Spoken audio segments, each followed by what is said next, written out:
ഡോക്ടറെ, വയറ്റിലുള്ള അസിഡിറ്റി പല്ലിന് ഡാമേജ് വരുത്താന്ന് പറയുന്നത് ശരിയാണോ?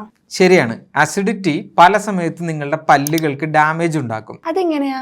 ആസിഡിറ്റി ഉണ്ടാകുമ്പോൾ കയറി വരുന്ന ഒരു ഡൈജസ്റ്റീവ് ആസിഡ് ഉണ്ട്. അത് തൊണ്ടയിലേക്ക് മാത്രമല്ല വായിലേക്കും കുറഞ്ഞ അളവിൽ കയറി വരും. അപ്പോൾ അതിങ്ങനെ കണ്ടിന്യൂസ് ആയിട്ട് ഉണ്ടാകുന്ന അസിഡിറ്റി അല്ലെങ്കിൽ ആസിഡ് റിഫ്ലക്സ് മൂലം ഈ ആസിഡ് നമ്മുടെ വായിലേക്ക് കയറി വന്ന് അത് നമ്മുടെ പല്ലിൻ്റെ കോട്ടിംഗ് ആയിട്ടുള്ള ഇനാമലിനെ ഡിസോൾവ് ചെയ്യും.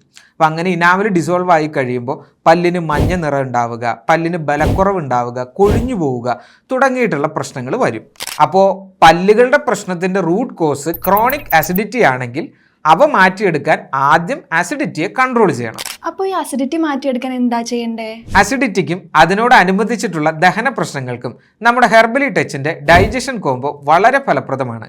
ഇതിലുള്ള DG ടാപ്പ്, ധാന്യഗാർക്കം, ഗ്യാസ്ട്രോ ഹെർബ് എന്നിവ ദഹനം മെച്ചപ്പെടുത്തി അസിഡിറ്റിയിൽ നിന്ന് റിലീഫ് നൽകുകയും പല്ലുകളുടെ പ്രശ്നങ്ങളിൽ നിന്ന് ആശ്വാസം നൽകുകയും ചെയ്യുന്നു. ഓക്കെ ഡോക്ടറെ.